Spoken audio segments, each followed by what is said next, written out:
శుభోదయం అండి. ఈరోజు నా బ్రేక్ఫాస్ట్ నిన్నటి సాల్ట్లెస్ కర్రీ, మొన్నటి అంబలి. నిన్న మార్నింగ్ 10:30 11 సామలు జావ వారం రోజుల క్రితం చేసి పుల్లటి పెరుగులో ఉంచింది. నిన్న మార్నింగ్ తాగితే తర్వాత 1 లీటర్ వాటరే తాగా అంతే.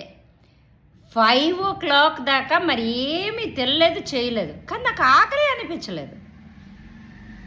రెసిస్టెన్స్ పవర్ ఎలా పెంచుతుంది, వెంటనే జీర్ణం కూడా ఇచ్చేసింది. ఇలాగే అప్పుడంతో గట్ట తిన్నా. మళ్ళీ 5 o'clock 5:30 చెరుకు రసం తాగాను. నైట్ డిన్నర్ ఇగో ఈ కర్రీ తిన్నా. ఇప్పుడు ఇది మొన్నటి అంబలి, సేమ్ అదే పద్ధతిలో ఉంచా. ఇది సోడిపిండి అంబలి, ఈ కర్రీ, అప్పడం. ఎందుకంటే మరికొద్దిసేపు పోతాయి కదా. ఏటి కూర, నేను రైతు నేస్తాం కదా, రైతునికి దుఃఖపెట్టను అందుకు.